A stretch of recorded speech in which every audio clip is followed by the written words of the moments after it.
The best teachings of the Buddha. 1. Four Noble Truths. The world is full of suffering. Birth is suffering, aging, sickness, and death are suffering. Meeting people we dislike is suffering. Parting from loved ones is suffering, and unfulfilled desires are suffering.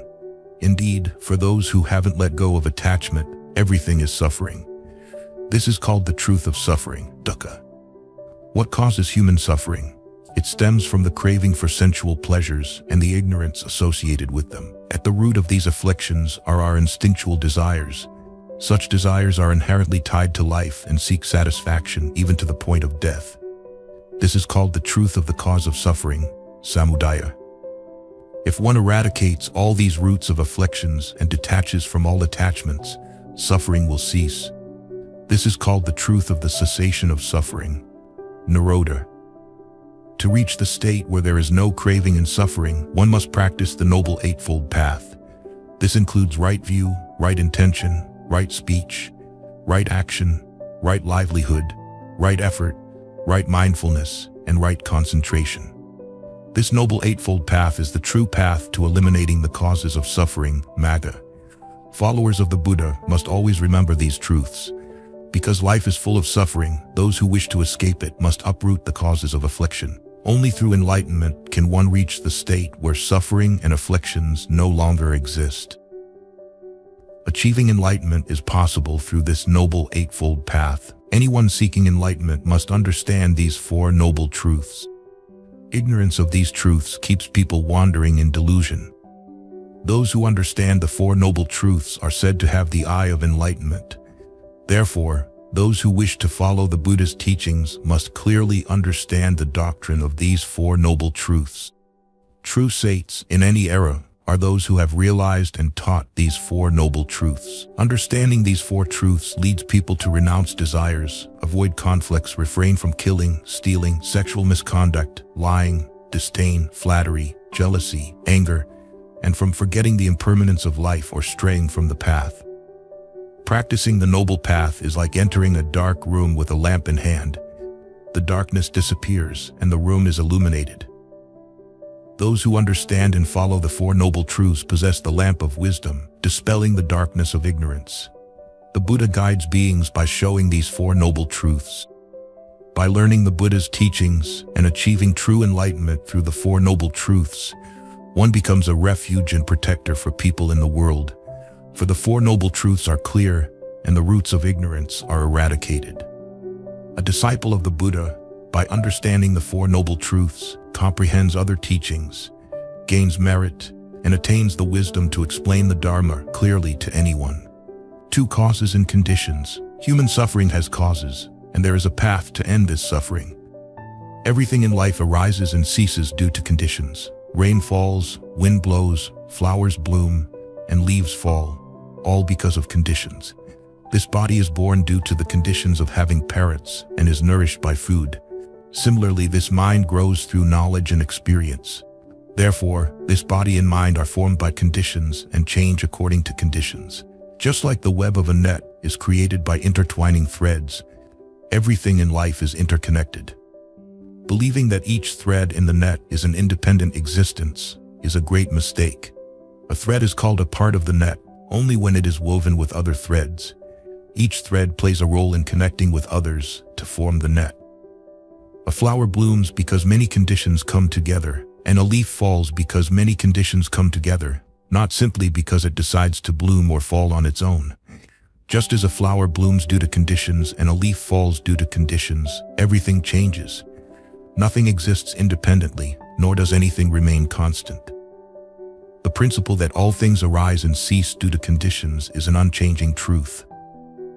Therefore, everything constantly changes, never staying the same. This is the true principle of the universe. Only this principle remains eternally unchanged. 3. Dependent origination. Why do human beings experience sorrow and suffering? It is due to attachment. They cling to wealth, honor, pleasure, and personal enjoyment.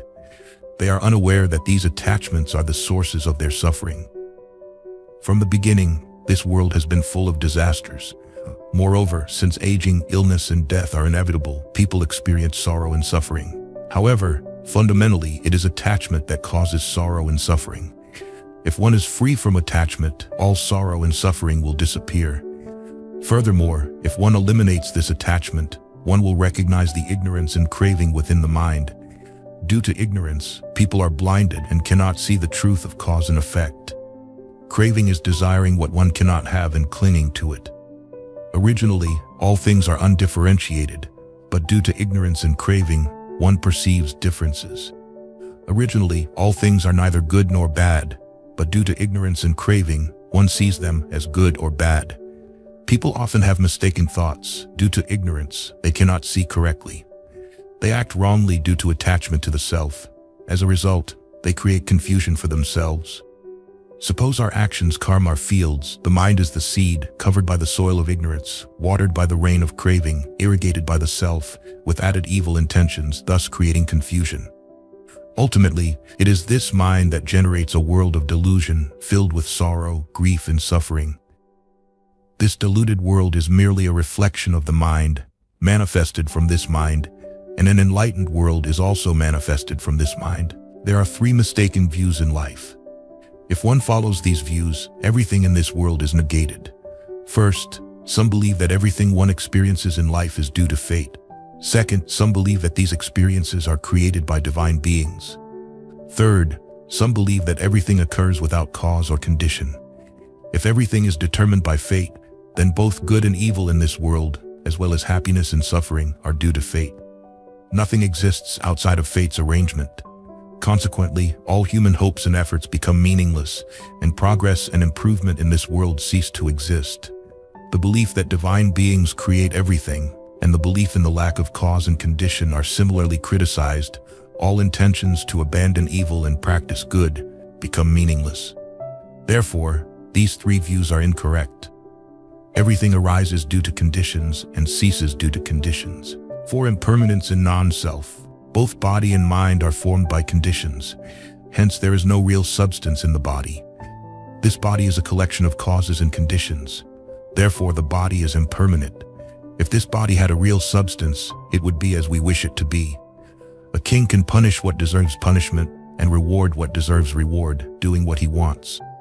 However, despite not wanting to get sick, one still gets sick. Despite not wanting to age, one still ages. Our physical body often does not fulfill our desires.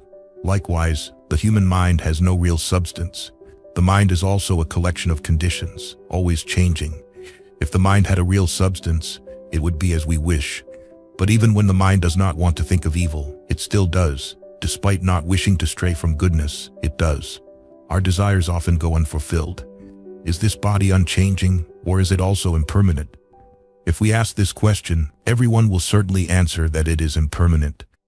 If we ask whether impermanence is suffering or happiness, everyone will certainly answer that to be born is to eventually age, get sick, die, and experience pain, thus leading to suffering. If one thinks that impermanence, change, and suffering are the true self, it is a mistake. The mind is also impermanent, suffering, and not a true self. Thus, the body and mind, forming our being and everything related to it, are far from the concept of I and mine. Only in the absence of wisdom does one cling to the idea of a self and possessions. Since both the body and everything around us are formed by conditions and are always changing without stopping, they change like flowing water or a burning candle. The mind constantly fluctuates like a monkey or an ape, never at peace. A wise person sees and understands this and must discard attachment to the body and mind. By letting go of attachment to both body and mind, one can achieve enlightenment. There are 5 things in this world that no one can do. 1 is to not age when one is aging. 2 is to not get sick when one is sick. 3 is to not die when one must die. 4 is to prevent the destruction of what must be destroyed. 5 is to avoid decline when it is inevitable. Ordinary people suffer and grieve when faced with these inevitable things, but those who have studied the Buddhist teachings do not hold on to such sorrow because they understand these are unavoidable truths. Furthermore, there are 4 truths in this world. 1 is that all beings are born from ignorance. 2 is that the objects of desire are impermanent, suffering, and always changing. 3 is that all existences are impermanent, suffering, and always changing. 4 is that the self and what belongs to the self do not truly exist. Everything is impermanent, always changing, and there is no real self. Whether the Buddha appears in this world or not, this truth remains eternal. The Buddha knew this, realized this, and taught it to humanity. 5. The creation of evil by the mind. Whether one is deluded or enlightened, it all manifests from the mind. Everything is created by the mind. It's similar to how an illusionist conjures various things. The human mind is constantly transforming, and its influence is boundless. A defiled mind results in a corrupt world, while a pure mind leads to a serene world. Therefore, the external world manifests infinitely based on the mind. Like a painting created by an artist, the external world is shaped by the mind. The world created by the Buddhas is pure, without afflictions. The world created by humans is tainted by afflictions. The mind is like a skilled artist, painting all sorts of worlds. Nothing in this world is not created by the mind. Just as with the human mind, so it is with the Buddha. Just as with the Buddhas, so it is with sentient beings. Thus, from the perspective that everything is painted, the mind, the Buddha, and sentient beings are fundamentally indistinguishable. The Buddha correctly understood that all phenomena arise from the mind. Therefore, those who see this can truly see the Buddha. However, this mind is often filled with fear, sorrow, and suffering. It fears what has happened and what has not yet happened. Why is this so? Because the mind contains ignorance and attachment. From this grasping mind, the world of delusion is born. In short, the causes and conditions of the deluded world are all within the mind. Birth and death also arise from the mind. Therefore, when the mind which is related to birth and death is extinguished, delusion and ignorance are also extinguished. This deluded world is created by the mind. By seeing with a deluded mind, the world appears deluded. If one leaves behind the deluded mind and understands that there is no deluded world, one leaves behind defilements and attains enlightenment. Thus, this world is guided by the mind, pulled by the mind, and governed by the mind. A world full of afflictions appears because of a deluded mind. All things are led by the mind, dominated by the mind, and made by the mind. If one speaks and acts with a defiled mind, suffering will follow like the wheel follows the ox. However, if one speaks and acts with a wholesome mind, happiness will follow like a shadow. The one who does evil will receive bad karma and suffer. The one who does good will receive good karma and be happy. If the mind is defiled, the path will be rough, leading to stumbling. But if the mind is pure, the path will be smooth and safe. Whoever has a pure body and mind can break through the net of delusion and enter the Buddha's realm. A calm mind brings peace. Therefore, one must strive day and night to cultivate the mind bit by bit. 6. The true nature of things. All things in this world arise from conditions and thus inherently have no distinctions. Any perceived differences are due to human biases. The universe does not differentiate between East and West, but humans have created these distinctions and hold on to them. Numbers, for instance, naturally start from 1 and extend infinitely, each being complete and without quantitative differences. Yet humans distinguish between more and less for convenience. Essentially, without birth, there is no death. However, due to human biases, birth and death appear distinct. Similarly, human actions are inherently neither good nor evil, but they are perceived as such due to human biases. The Buddha, having transcended these biases, saw the world as clouds drifting in the sky, as illusions. He perceived that anything the mind clings to or rejects is illusory. He had abandoned calculative and discriminatory thinking. Humans cling to possessions, wealth, honor, and life itself. This attachment to existence, non-existence, good, evil, right and wrong leads to compounded suffering and errors. There's a story of a traveler who, upon encountering a vast river, thought, "This side is full of danger, but the other side seems safe." He made a raft and safely crossed the river. Then he thought, "This raft has brought me to safety. It is very useful. I should not abandon it but carry it on my shoulders." Can we say that this person is handling the raft appropriately? Certainly not. This example illustrates that even correct views should be abandoned when necessary, let alone incorrect views. All things neither come nor go, are neither born nor die, so nothing is truly gained or lost. The Buddha taught that all things are neither existent nor non-existent because they transcend the categories of being and non-being. They are neither existent nor non-existent, neither born nor destroyed. Things arise from conditions, and their essence lacks true nature, so they are said to be non-existent. Yet, because they arise from conditions, they are not non-existent either. Seeing the forms of things and clinging to them is the cause of delusion, but perceiving them without attachment leads to no calculative thinking. Enlightenment is seeing this true principle and being free from calculative thoughts. This world is like a dream. Wealth and treasures are like illusions. Just as a painting shows clear distances, things themselves have no true essence. They are like mirages. Things appear due to countless conditions. Believing they exist permanently is a mistaken view called eternalism. Believing they do not exist at all is another mistaken view called nihilism. Eternalism and nihilism do not represent the true form of things, but are the product of human attachment. Things inherently transcend these attachments. All things arise from conditions, and thus change because they lack true essence. They are not eternal and unchanging as if they had true essence. They are always changing, like illusions or dreams. Yet this change is also an eternal and unchanging truth. To humans, a river is a river, but to hungry ghosts the river water appears as fire, so they cannot see it as a river. Thus, regarding the river, it cannot be said to exist for hungry ghosts and cannot be said not to exist for humans. Similarly, it cannot be said that all things exist or do not exist. They are like illusions. However, leaving behind this illusory world does not lead to a true world or an eternal world. Thus, seeing the world as false is incorrect, and seeing it as true is also incorrect. Ordinary people regard the world as truly existent and act according to this view. But since this world is essentially an illusion, their actions based on this error ultimately lead to loss and suffering. The wise, realizing this truth, see the illusion as an illusion, and thus avoid the above error. 7. The middle path. Those who practice the path of enlightenment must avoid two extremes in life. One is a life immersed in indulgence, succumbing to desires. The other is a life of self-mortification, uselessly tormenting oneself. By avoiding these extremes, one's wisdom eye is opened, intelligence increases, and one leads a balanced life that leads to enlightenment. What is this balanced life? It is the Noble Eightfold Path, which includes right view, right intention, right speech, right action, right livelihood, right effort, right mindfulness, and right concentration. All things arise and perish due to an infinite chain of causes and conditions. Ordinary people either see existence or non-existence, but the vision of a wise person transcends these concepts.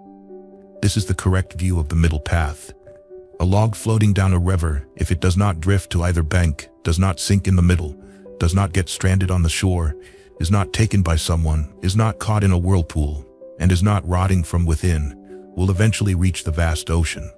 Similarly, like this log, those who practice the path of enlightenment must not get entangled in inner or outer things, must not cling to existence or non-existence, must avoid right and wrong, and should detach from delusion without being bound by it. Placing oneself in the middle is the perspective of the middle path, the middle way of life. It is crucial in the practice to avoid these two extremes and continuously walk the middle path. If one understands that all things neither truly arise nor perish and inherently have no fixed nature, one will not be entangled. They will not cling to the good they do or be bound by things. Being unbound means not holding on to or being attached. Those who practice the path of enlightenment are neither afraid of death nor seek life, and they do not chase after different views. When one begins to cling, they start living in delusion. Therefore, those walking the path of awakening will live a life without holding on, without attachment, without entanglement, without clinging. Enlightenment has no specific form or substance, so enlightenment itself does not have something that is enlightened. Because there is delusion, enlightenment is mentioned. If there were no delusion, there would be no enlightenment. Without delusion, enlightenment is not there. Without enlightenment, delusion is not there. Hence, the existence of enlightenment becomes an obstacle. Just as light is needed because there is darkness, if there were no darkness, the need for light would not exist. Enlightenment and the enlightened object both cease to exist. Those who practice the path of enlightenment, once enlightened, will not cling to their enlightenment, because distinguishing enlightenment becomes delusion again. Reaching this state, all delusions become enlightenment. Darkness is simply light, and afflictions are simply bodhi. All things are equal without distinctions. This is called emptiness.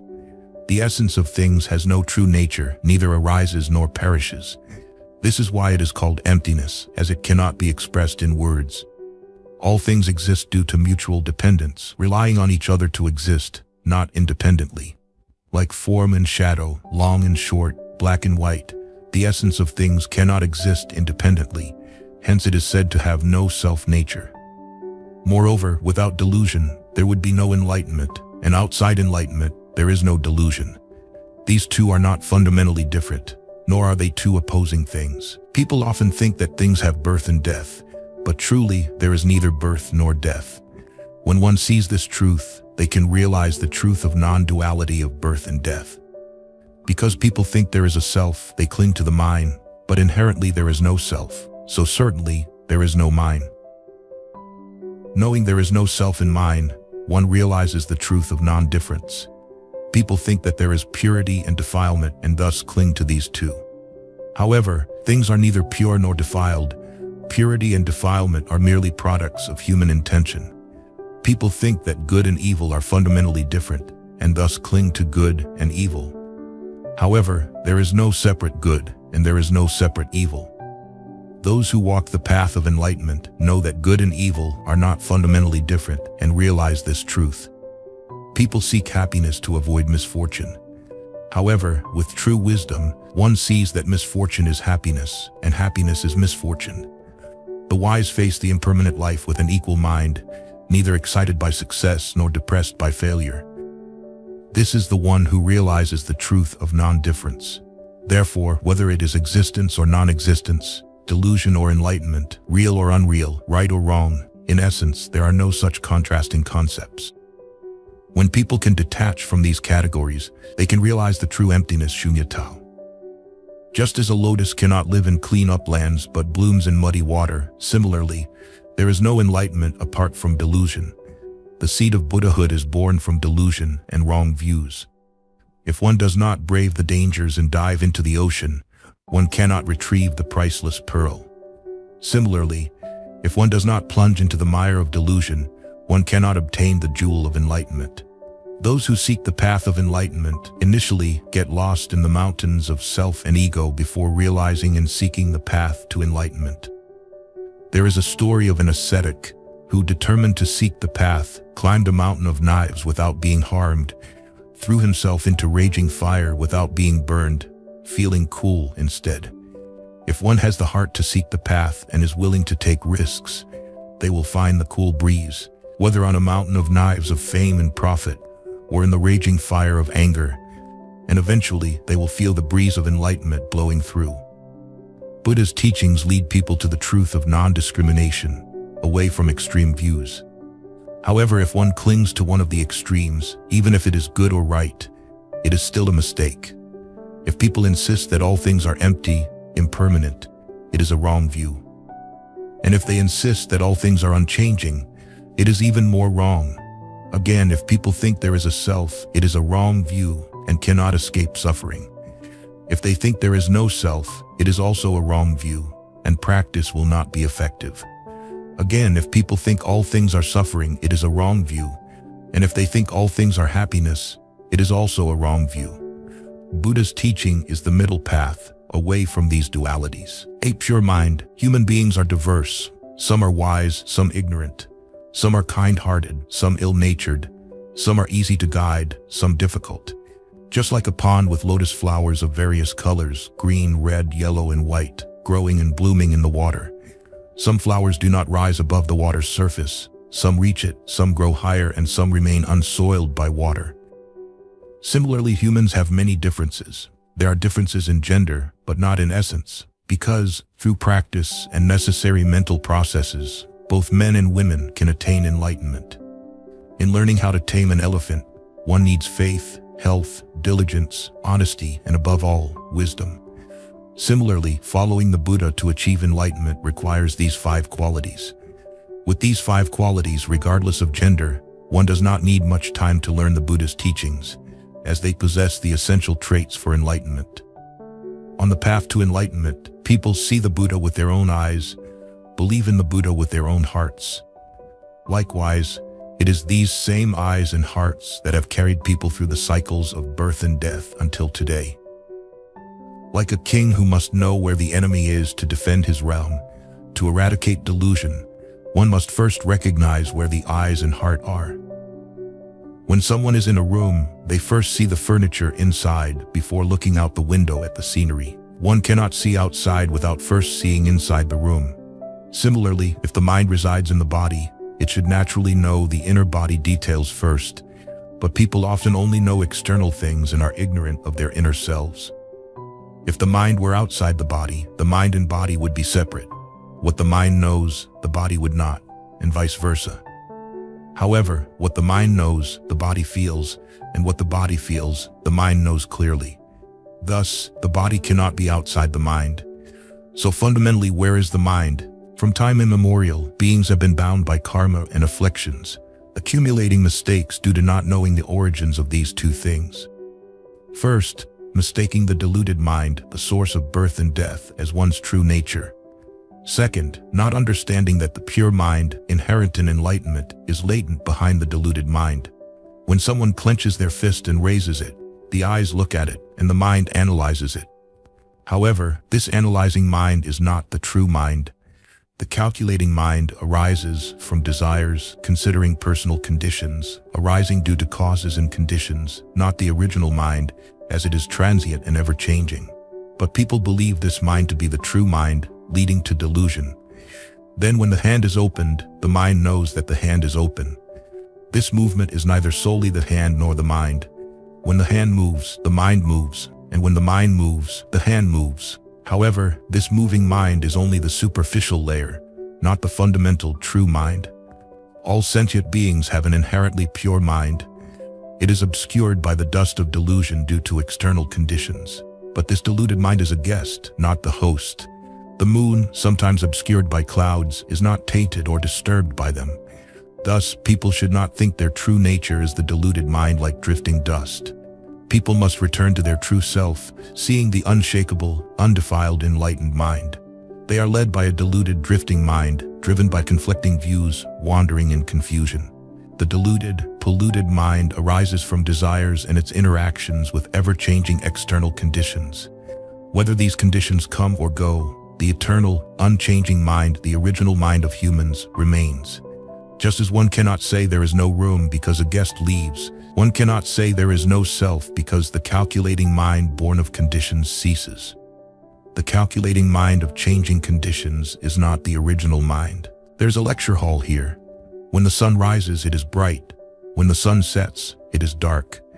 If the light were returned to the sun and the darkness to the night, the ability to know light and dark remains. That is the original mind. Returning to the original mind, seeing light when the sun appears and darkness when it sets, is the temporary mind. The mind knowing light and dark, guided by external conditions, is temporary, not the fundamental mind. Thoughts of love and hate, good and evil arise and perish due to external conditions, the temporary mind born from impurities stored within. Though surrounded by the dust of afflictions, there remains an untarnished, unpolluted mind, inherently pure from the beginning. Water takes the shape of its container, round in a round vessel, square in a square vessel, but inherently neither round nor square. Most people forget this and get entangled in the shape of water. People see good and evil, think of like and dislike, consider existence and non-existence, and are bound by these thoughts, leading to suffering. If they return external conditions and perspectives, and return to their unbound nature, both body and mind will be free from hindrances, achieving liberation and freedom. 9. Buddha nature. The pure mind, also referred to as Buddha nature, signifies the potential for enlightenment within every being. Buddha nature is like a seed that can grow into a Buddha. Imagine using a lens to focus sunlight onto a pile of dry leaves, causing them to catch fire. The fire is produced by the sun's rays concentrated through the lens onto the leaves. Similarly, the Buddha nature in beings is like the dry leaves, capable of generating enlightenment. When the lens of Buddha's wisdom focuses on this nature, it ignites the fire of faith, illuminating the world. Humans, however, turn their backs on this inherent enlightened nature, becoming entangled in worldly defilements and bound by notions of good and evil. They lament their lack of freedom. Why, despite possessing this innate enlightenment, do people still err, obscuring their Buddha nature and wandering in a world of delusion? There's a story of a young man who one morning looked into a mirror and was astonished to see no reflection of his head or face. It wasn't that his head was missing, but rather he was looking at the back of the mirror. The frustration of not achieving enlightenment is unnecessary and stems from ignorance. In enlightenment, there is no delusion. The mistake lies in seeking enlightenment through a discriminating mind, not realizing this is a deluded mind, not the true mind. The deluded mind, disturbed by external desires, obscures the true mind. If one abandons delusions, enlightenment naturally returns, revealing that enlightenment is not external to delusions. The profound truth here is that upon enlightenment, one realizes there is neither delusion nor something to be enlightened. Buddha nature is inexhaustible. Even if one is born as an animal, suffers as a hungry ghost, or falls into hell, this nature is never lost. No matter how defiled or forgotten, the connection to Buddha nature remains intact. There's a story about a man who, visiting a friend, got drunk and fell asleep. The friend, needing to leave urgently, sewed a precious jewel into the man's coat for his future benefit. The man, unaware, wandered through various lands, struggling for food and clothing. Later, meeting his friend again, he was told about the jewel. Similarly, the jewel represents Buddha nature, hidden beneath layers of ignorance and defilements, but remaining pure and invaluable. Everyone possesses innate wisdom, and the Buddha saw this potential, believing all beings have the virtues and wisdom of a Buddha. However, people, blinded by ignorance, fail to recognize their own Buddha nature. The Buddha teaches that abandoning delusions reveals that inherently they are not different from the Buddha. Here the Buddha refers to an already enlightened being, while humans are Buddhas in the making, with no essential difference. Nevertheless, even as future Buddhas, thinking one has already attained enlightenment is a grave error. Possessing Buddha nature without practice means it does not manifest, and thus enlightenment is not realized. A story illustrates this. A king gathered many blind men and had them touch an elephant. Each man described the elephant based on the part he touched. A tusk felt like a large carrot, the ear like a fan, the trunk like a pestle, the leg like a mortar, and the tail like a rope. None could accurately describe the whole elephant. Similarly, human understanding, though it may grasp aspects of Buddha nature, cannot fully comprehend it without enlightenment. To uncover the unchanging, undying Buddha nature, pure even amidst defilement, one must rely on the Buddha and his teachings. 10. No self, anatta. When discussing the concept of Buddha nature, it may be misunderstood as being akin to a self or ego, but this is a mistake. The notion of self is a creation of the mind's attachment, whereas for the enlightened, the self is an attachment that must be negated, while Buddha nature is a precious jewel that must be revealed. Buddha nature exists within the self, but it does not pertain to the concept of I or mine. The belief in a self is a misconception, perceiving what is not as what is. Conversely, denying Buddha nature is another misconception, perceiving what is as what is not. This can be illustrated with an example. Suppose a mother brings her sick child to a doctor. The doctor prescribes medicine and advises the mother not to nurse the child until the medication is finished. To prevent the child from nursing, the mother applies a bitter substance to her breast, making the child avoid nursing. Once the medication is finished, the mother washes away the bitter substance and resumes nursing the child. This act of the mother stems from her love for her child. Similarly, the Buddha, to eliminate the wrong understanding of self, teaches that there is no self. Once the misconception is eradicated, he reveals the existence of Buddha nature. The self leads to delusion, whereas Buddha nature leads to enlightenment. There is a story about a woman who had a pot of gold in her house but was unaware of it, living in poverty until one day someone unearthed the pot and gave her the gold. Similarly, the Buddha unveils and reveals Buddha nature to beings. If people inherently possess Buddha nature, why is there a distinction between the noble and the lowly, the rich and the poor? Why do painful events like killing and deceit occur? It is similar to a strong man working in the palace who always wore a diamond on his forehead. One day, during a wrestling match, the diamond was driven into his forehead, and he thought he had lost it. However, when he visited a doctor for the wound, the doctor discovered the diamond embedded in his skin and removed it. Buddha nature is similarly obscured by worldly defilements, but it is rediscovered through the skillful guidance of the Buddha. Despite having Buddha nature, people experience different circumstances because it is veiled by greed, anger, and ignorance, bound by karma and its consequences. Nevertheless, Buddha nature remains intact and indestructible, waiting to be rediscovered once delusions are discarded. Like the strong man who found his diamond with the doctor's help, beings find their Buddha nature through the Buddha's enlightenment. Just as cows produce the same white milk regardless of whether they have white, black, or red hair, Buddha nature is the same in all beings, regardless of their different lives and circumstances. It is like a precious herb on the Himalayas, hidden under dense grass and difficult to find. A sage once discovered its fragrance, identified its location, and stored it in a container. After the sage's death, the herb became buried in the mountains and its qualities altered by the container. Buddha nature, similarly, is hidden deep under the grass of defilements. The Buddha reveals this nature to everyone. Though the fragrance of Buddha nature is one, defilements cause it to manifest differently in people's lives. Buddha nature is as enduring as a diamond, impervious to destruction. While ordinary stones can be broken, diamonds cannot. Similarly, while the body and mind can be destroyed, Buddha nature remains indestructible. Buddha nature is the most noble quality in humans. Despite societal distinctions like gender roles, in the Buddha's teachings, all beings are equal regarding Buddha nature. Melting raw gold separates impurities, and refining it produces pure, valuable gold. The mind, like raw gold, when purified, sheds defilements, revealing the pure and equal Buddha nature within everyone. 11 Human afflictions. There are two types of afflictions that obscure the pure Buddha nature. One is cognitive afflictions, and the other is emotional afflictions. These two are the fundamental classifications of all afflictions. The roots of these afflictions are ignorance and craving. Ignorance and craving generate all afflictions and are the primary sources of suffering for sentient beings. Ignorance is the lack of understanding of the true nature of things, while craving is the intense desire that forms the basis of attachment to existence, leading to the desire for sensory pleasures and even the desire for death. From these arise afflictions such as greed, anger, delusion, wrong views, resentment, jealousy, flattery, deceit, arrogance, contempt, insensitivity, selfishness, and many other defilements. Greed arises when one sees something desirable and forms incorrect thoughts about it.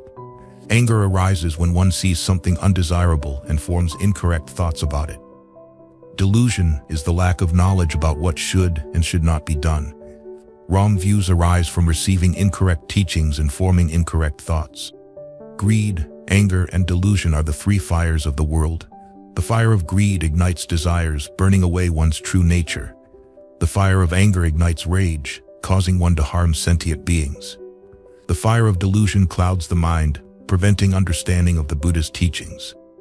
Indeed, this world is ablaze with many kinds of fires. The fires of greed, anger, delusion, birth, aging, sickness, death, sorrow, lamentation, pain, and distress, all burning intensely. These afflictive fires not only burn us, but also lead to actions that harm others through unwholesome deeds of body, speech, and mind. Moreover, the festering wounds from these fires poison the mind, leading one down the path of evil. Greed arises from the desire for more, anger from the sense of lack, and delusion from impure thoughts. Greed, though lesser in sin, is hard to relinquish. Anger, though greater in sin, can be relinquished more quickly. Delusion, however, is both great in sin and difficult to relinquish. Therefore, one must think correctly when encountering desirable objects, cultivate compassion when facing undesirable things, and consistently maintain right thoughts to extinguish these three fires.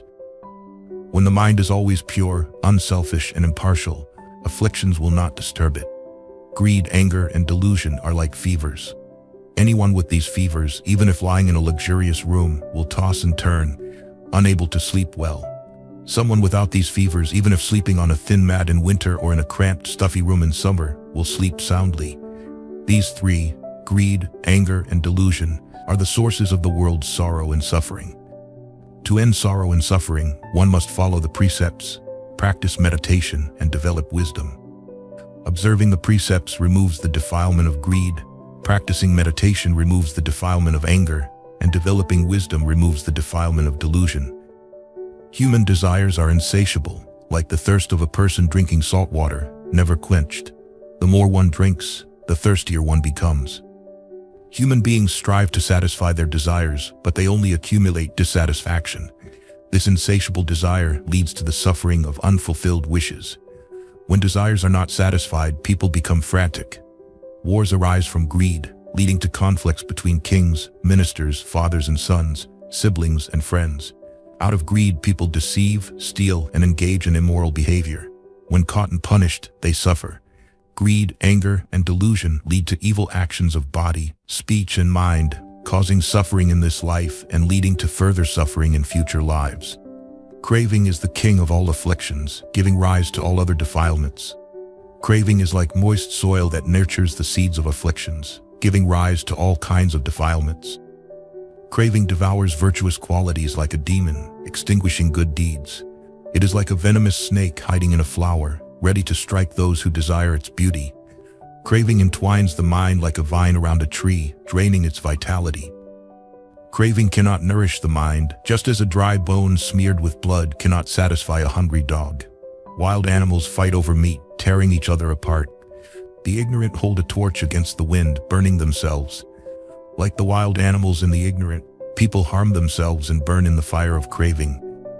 Humans can avoid external arrows but cannot avoid the internal arrows of greed, anger, delusion, and pride, which lead to numerous diseases. When these afflictions arise, people lie, speak harshly, deceive, and engage in slander. The mind has 3 unwholesome qualities, speech has 4, and the body has 3, forming the 10 evil deeds. Those accustomed to lying will commit any evil without hesitation. Greed, craving, fear, and anger stem from ignorance, leading to misfortune and suffering. Ignorance is the root poison of humanity. From afflictions arise evil deeds, and from evil deeds arises suffering. Afflictions, evil deeds, and suffering form a continuous cycle, turning endlessly. This cycle has neither beginning nor end. Humans fail to see the need to escape this cycle, endlessly revolving from one life to the next, reborn continuously. In the infinite cycle of birth and death, the accumulated bones of past lives exceed the height of mountains, and the milk consumed exceeds the water of the seas. Thus, despite possessing Buddha nature, humans are mired in the mud of afflictions, making it difficult for their true nature to sprout. Buddha nature, though present, is obscured, explaining the endless delusion of humanity. 12. The nature of humans. The nature of humans is difficult to comprehend, like a dense forest with no clear path. If we compare the nature of humans with that of wild beasts, the latter is much easier to understand. To classify the elusive nature of humans, there are 4 types. The first type includes those who harm themselves by practicing extreme asceticism due to misguided teachings. The second type consists of people who harm others through acts of killing, stealing, and other malevolent deeds. The third type includes individuals who not only harm themselves but also inflict suffering on others. The fourth type comprises those who neither harm themselves nor others. They abstain from sensual desires, live peacefully, adhere to the teachings of the Buddha, refrain from killing and stealing, and lead a pure life. Additionally, in this world, there are 3 types of people.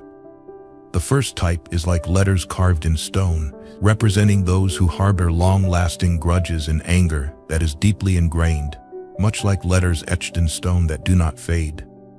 The second type is like letters written in sand, symbolizing people who get angry, but whose anger dissipates quickly, like letters written in sand that are soon washed away.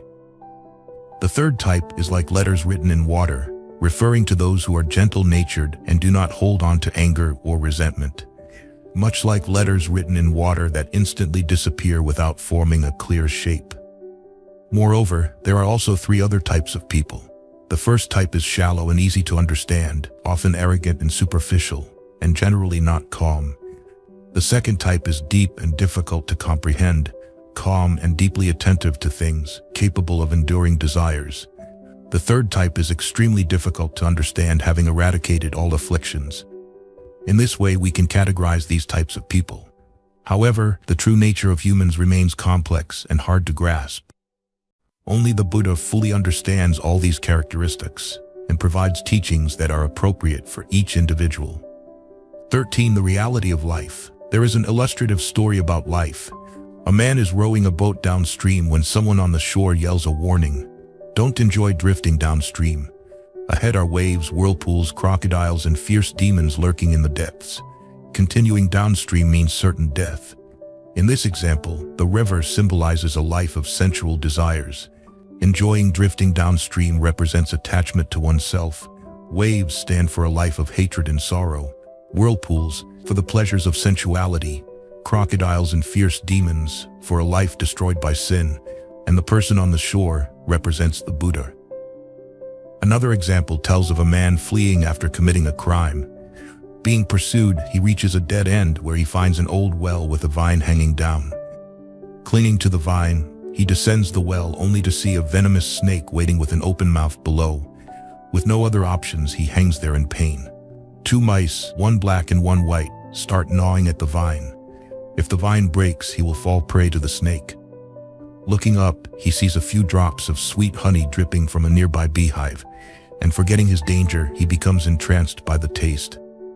In this story, the man represents the solitary nature of birth and death, being pursued, and the venomous snake symbolize the body born from desire. The vine in the old well represents human life.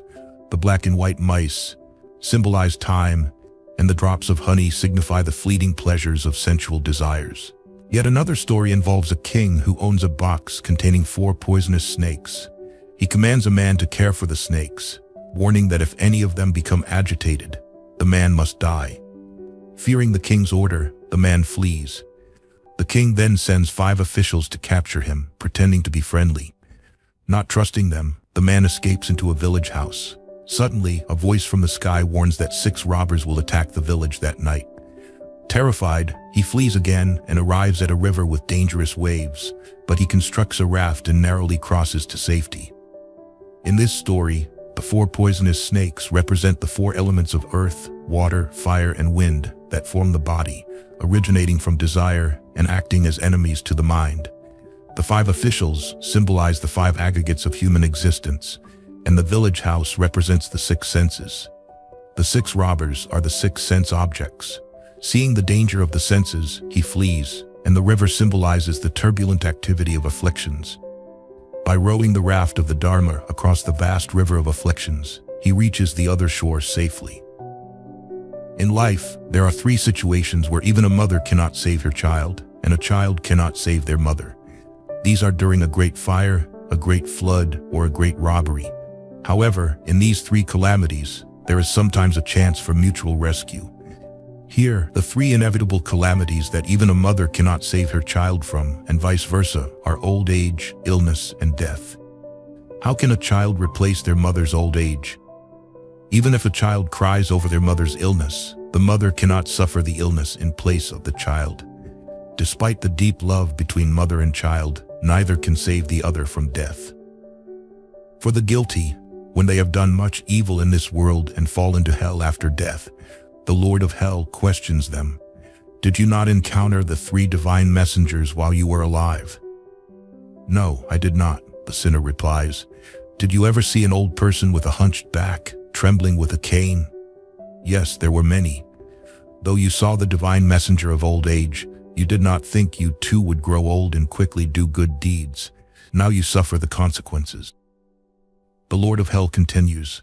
Did you ever see someone sick, unable to rise, with blurred vision and emaciated body? Yes, I saw many like that.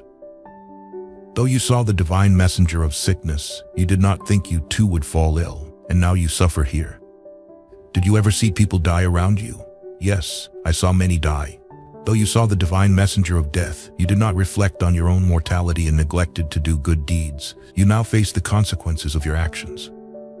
There is a story about a young woman named Kisagatami, whose only child died. In her grief, she carried her child's body everywhere, seeking someone to revive him. The villagers, moved by pity, watched helplessly. One of the Buddha's disciples suggested she visit the Buddha at Jetavana Monastery. She went immediately. The Buddha, seeing her distress, said, "To heal your child, you need a few mustard seeds from a household that has never experienced death." She went from house to house but could not find one without death. Finally, she returned to the Buddha, who sat silently. Understanding his lesson, she realized the inevitability of death, buried her child, and became his disciple. 14. The true nature of delusion. People in this world often experience cold-heartedness and lack mutual respect or familial affection. They compete for trivial gains, live in misery and hardship, toiling for their own benefit, only to pass through life in such a manner.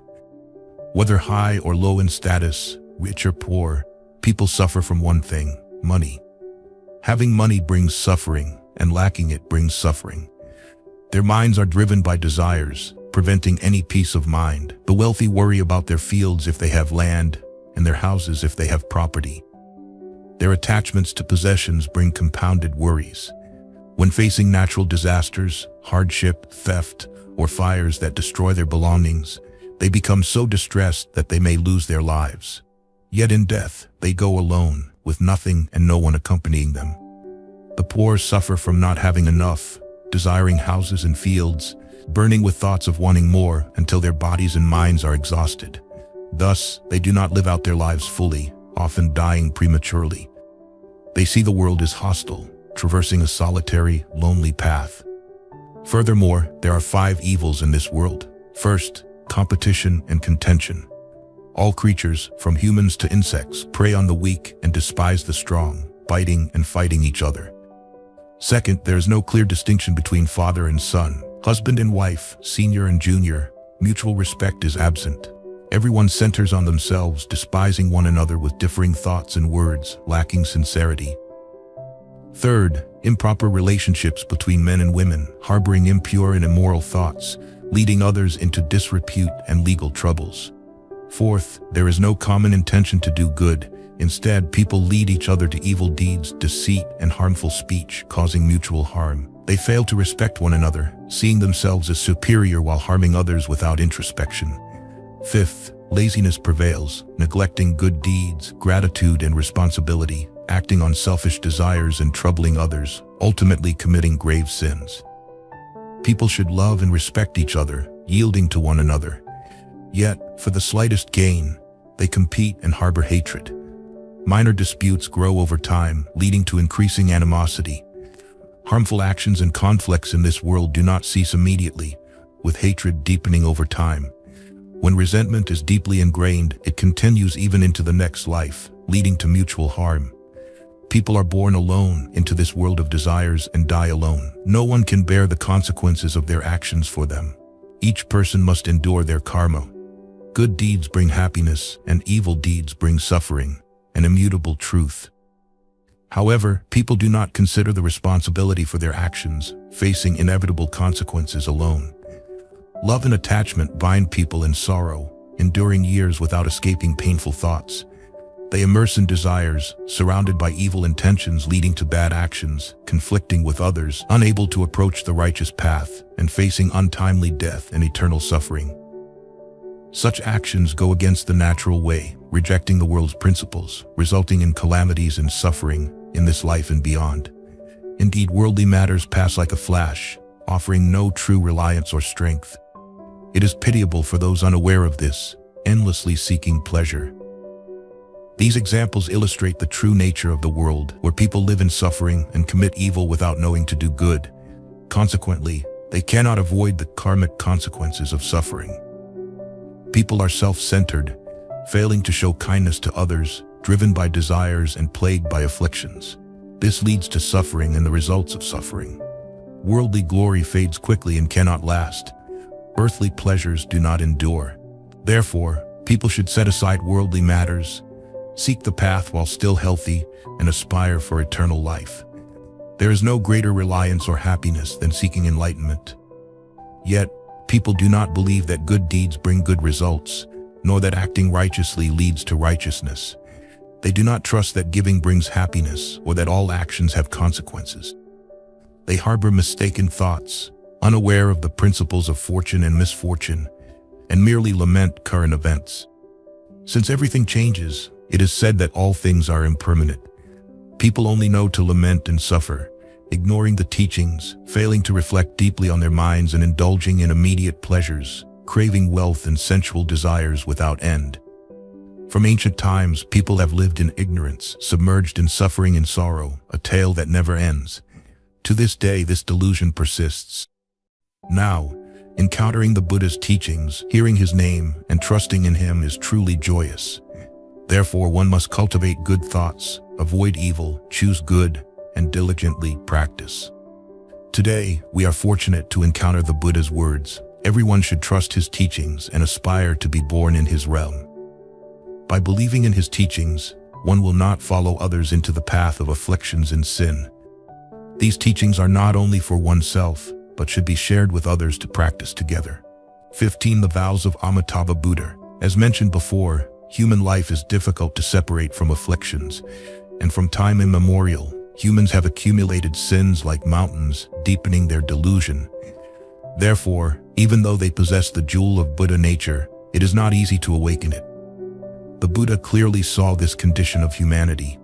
In ancient times, there was a bodhisattva who, out of compassion for humans and wanting to alleviate all their fears, became a great compassionate bodhisattva. He made many vows and declared that no matter how much hardship his body would endure, he would definitely fulfill them. The main vows are, A. If I become a Buddha, the beings born in my pure land will also be able to attain Buddhahood. If this is not achieved, I vow not to become a Buddha. B. If I become a Buddha, but my light cannot illuminate the entire universe, I vow not to become a Buddha. C. If I become a Buddha, but my lifespan is measurable, regardless of the number, I vow not to become a Buddha. D. If I become a Buddha, but the Buddhas of the 10 directions do not praise me extensively and do not chant my name, I vow not to become a Buddha. E. If I become a Buddha, but sentient beings in the 10 directions, with sincere hearts, deeply believing in me, wish to be born in my land and recite my name 10 times without being able to be reborn, I vow not to become a Buddha. F. If I become a Buddha, but sentient beings in the 10 directions, cultivating many virtues with sincere hearts, wish to be born in my land, and at their time of death, I do not appear with a great retinue of bodhisattvas to welcome them, I vow not to become a Buddha. G. If I become a Buddha, but sentient beings in the 10 directions, hearing my name, think of my land, having planted many virtues and sincerely offering, wish to be born in my land and cannot achieve their wish, I vow not to become a Buddha. H. If I become a Buddha, the beings born in my land will achieve the next stage of becoming a Buddha in their future lives.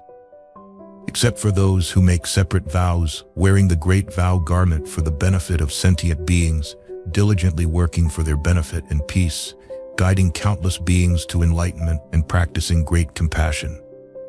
If not, I vow not to become a Buddha. If I become a Buddha, but all sentient beings in the 10 directions, when encountering my light, do not have a softened body and mind and do not desire better things than in this world, I vow not to become a Buddha. J. If I become a Buddha, but all sentient beings in the 10 directions, hearing my name, do not gain deep faith, unbound by birth and death, and do not gain profound wisdom without obstacles, I vow not to become a Buddha. Now I make these vows. If they are not completely fulfilled, I swear not to achieve supreme enlightenment. I will become a source of endless light, illuminating all worlds, saving all from suffering, revealing the treasure of true Dharma, and bestowing boundless merits everywhere. Having made these vows, he accumulated merits over countless ages, creating a pure land and became a Buddha long ago, now teaching in the Western Pure Land.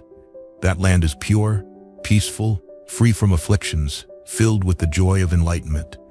Clothing, food, and all beautiful things manifest according to the wishes of the beings in that land. When gentle breezes blow, the jeweled trees sway, producing Dharma sounds that resonate in all directions, purifying the minds of those who hear. Furthermore, the land is adorned with blooming lotuses of various colors, each petal reflecting radiant light, each light conveying the Buddha's teachings, leading those who listen to peace on the path of enlightenment. At that time, all the Buddhas in the 10 directions praised the outstanding merits of this Buddha. Anyone who hears his name and joyfully believes in him will be reborn in his pure land. Those who arrive in his land have infinite lifespans and also make vows to save others, encouraged to fulfill these vows. By making such vows, they transcend attachments and realize the supreme Dharma, benefiting themselves and others, living in compassion with everyone, free from worldly attachments. The people in the Buddha's land understand the suffering of this world and the limitless compassion of the Buddha. In their hearts, there is no attachment, no distinction between self and others, coming or going, advancing or stopping, all free from fixation, achieving freedom as they wish. Moreover, they choose to stay with those whom the Buddha compassionately embraces. Therefore, if anyone, upon hearing the name of this Buddha, feels joyful and courageous, even chanting his name once, they will receive great benefits. Hence, even if they must pass through this fiery world, they should joyfully believe and practice his teachings. If one earnestly seeks enlightenment, they must rely on the power of this Buddha. Without the support of the Buddhas, attaining enlightenment is impossible for ordinary people. Amitabha Buddha is not far from us. Though his pure land seems distant, it exists in the minds of those who remember him. First, if one visualizes his form in their mind, seeing him with thousands of radiant golden lights and 84,000 distinctive marks, each mark emitting 84,000 rays of light, each ray illuminating those who sincerely recite his name, embracing everyone without exception. By contemplating this Buddha, one can contemplate the Buddha's mind. His mind is great compassion, saving not only those with faith, but also those unaware or forgetful of the Buddha's compassion. For those with faith, the Buddha grants the opportunity to unite with him. If one thinks of the Buddha, because he manifests everywhere, he also appears in the minds of all people. Therefore, when one thinks of the Buddha, that mind truly contains the Buddha with complete features and marks, making that mind the Buddha's mind. Those with pure, sincere faith should visualize their mind as the Buddha's mind. The Buddha has many forms, manifesting according to the capacity of each person, filling the world beyond imagination. One can see his form in the universe, in nature, in each person. However, by chanting the Buddha's name, one can surely see his form. This Buddha often accompanies two bodhisattvas, welcoming those who chant his name. Though his manifestations fill the world, only those with faith can see him. Even contemplating the Buddha's provisional form brings immense merits, and contemplating his true form brings immeasurable merits. The Buddha's mind is great wisdom and compassion, capable of saving anyone, regardless of their condition. Even those who commit severe crimes, harboring thoughts of greed, hatred, and delusion, speaking deceitful, harmful, or divisive words, committing murder, theft, or sexual misconduct, though destined for endless suffering due to their evil deeds, at the moment of death, if a good friend advises them, "Perhaps you are in pain now, but just silently call the Buddha's name and you will benefit." They sincerely call the Buddha's name, and in an instant, all their sins are eradicated, saving them from the dark world. If one chants the Buddha's name, they can eliminate sins that would lead to endless suffering. Therefore, with single-minded remembrance, one gains even greater benefits. Those who diligently chant the Buddha's name are as pure as white lotuses, becoming companions of the bodhisattvas of compassion and wisdom, never straying from the holy path, and ultimately being reborn in the pure land. Therefore, people should remember this. Remembering this is also remembering the Buddha's name. 16. The Pure Land. This Buddha is currently preaching the Dharma. People in this pure land know nothing of suffering, only living leisurely and joyfully, hence it is called the land of ultimate bliss. In this land, there are lotus ponds made of 7 treasures, filled with pure water.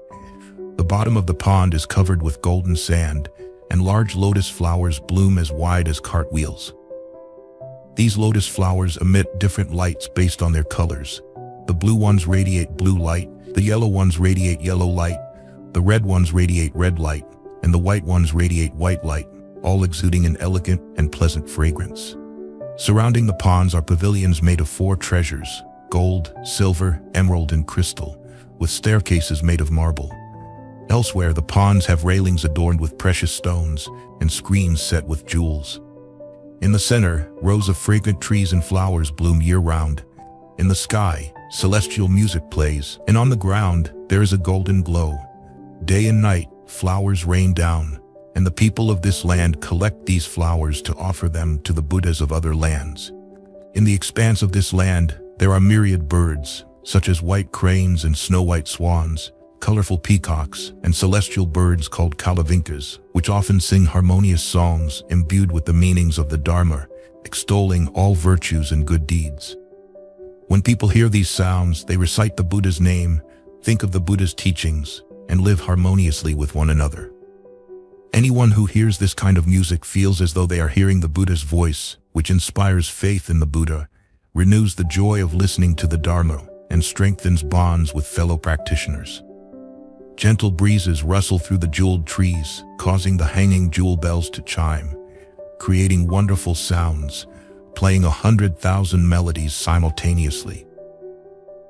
Those who hear this music naturally remember the Buddha, think of the Dharma, and recall the harmonious assembly of the Buddha's disciples. The pure land of this Buddha is full of such merits and beauty. Why is this Buddha called the Buddha of infinite light and infinite life? Because the Buddha's light is immeasurable, illuminating all the worlds of the 10 directions without any obstruction. His lifespan is also immeasurable, hence he is called by these names. Furthermore, the beings born in this pure land reach a stage where they do not return to the deluded world, and their numbers are countless. Due to the Buddha's radiant light, the number of people enlightened by him is also immeasurable. If a person keeps the name of this Buddha in their heart from 1 day to 7 days with unwavering focus, then at the time of their death, this Buddha, along with many holy beings, will appear before them. Their mind will not waver, and they will immediately be reborn in this Buddha's pure land. If people hear the name of this Buddha and believe in these teachings, they will be protected by the Buddha and will attain supreme enlightenment.